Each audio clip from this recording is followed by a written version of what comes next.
Okay, so the OPZ is a really cool device. It's my favorite synthesizer I own, but there are problems with it. My device has been developing this issue with double triggers, and it's getting worse and worse and worse to the point where it's almost unusable here. So you can see that's what I'm talking about.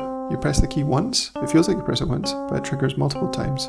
Now you can see it again, and here, it's a really bad example. Now it feels like I'm pressing it once, it feels like I'm using even pressure, but it registers multiple times.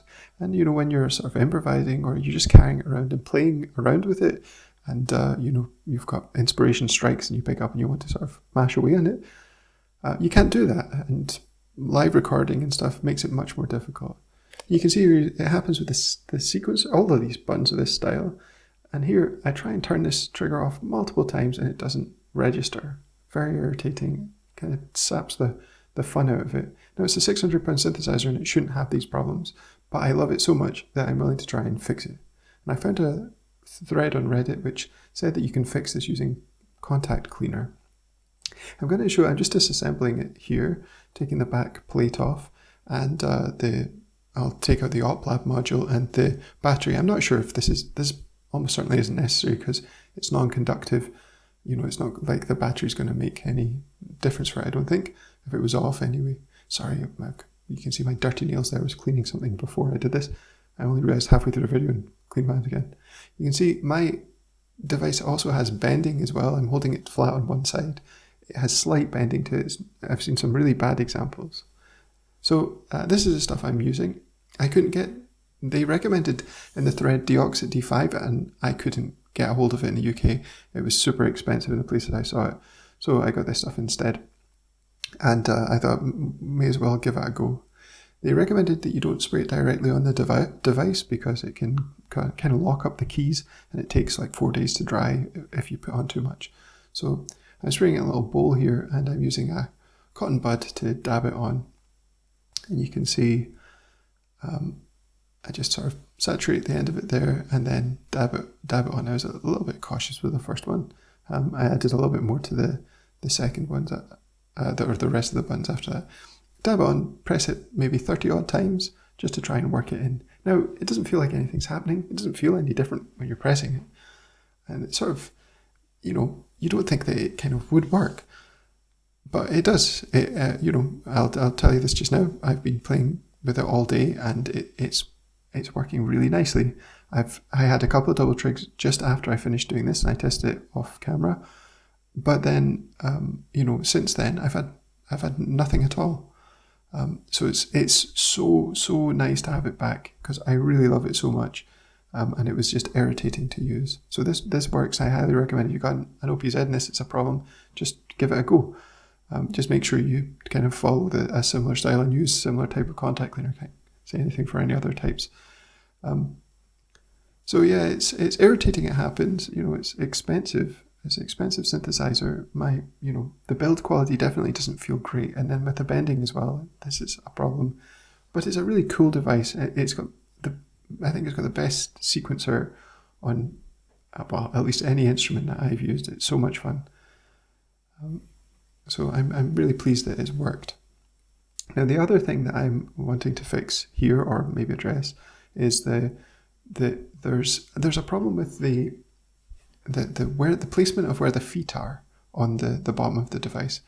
Now if I put it down here, you see that there's these 4 feet and there's a gap between the edge, and that means that when you press down on the record button with one hand and it's on a flat surface, the whole thing tips up. So I got some of this sort of self-adhesive sort of foam strip stuff, maybe about 2 millimeters thick or something like that. And I decided to put some strips of this on the back of it to try and make it a bit more stable. And it did work. It's much more stable. It feels a bit odd because it's kind of sort of slightly squidgy, but I'm getting used to that. I actually don't mind it too much at all. And I also put some, you'll see in a second that I put some in the middle of the device too, because it's completely unsupported in the middle and you sort of feel, is that the reason that you get the bending in the first place? Because it doesn't have any sort of supports in the middle section. And certainly it feels much more secure. Like I said, it's taking a little bit of getting used to it. I think maybe if you could find stuff that was a little bit less squishy, then it might feel a bit better. But like I said, I don't mind it at all. So it's definitely much sturdier than it was before. There's still a bend to that back plate as well. So I imagine that, with this extra support, maybe that'll work its way out after I use it for a while. Now just reassembling it all, and then I give it a test, and you'll hear at the end that, I don't think I get any double triggers in the recording. And like I said, I've not noticed any later on. And it's such a relief. It's so much more fun to use again.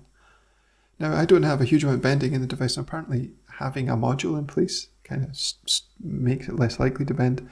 Like I said, I do have some, so I don't know if that's true or not. I love the OpLab though, it's very useful. It's up to sort of semi-modular synthesizer that I own.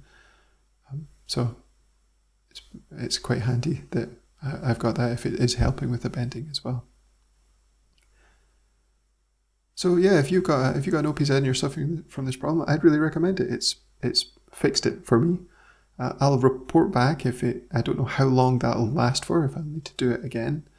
But yeah, it's working. Now I'm just connecting it up, and we can do a final test here and show you that we're not having a problem. Just about the testing. In the first instance, every time I recorded going up the keyboard chromatically, I would get multiple trigs. It would happen every single time, and sometimes multiple keys. And I didn't get that single time that I was recording, and since I did this recording, I've not had a single problem with this one or with the synthesizer. Not that I've noticed anyway. The sequencer, sorry. Not that I've noticed. So it really does feel like it's fixed. It feels so much nicer to use. It feels a bit more responsive, and I just think it was just happening all the time. So yeah, it's an easy fix. It's relatively cheap. This stuff in the UK is pretty cheap anyway. So yeah, give it a go and see if it works for you. And definitely, if your device is quite wobbly, you might want to try these foam pads. It definitely feels more secure.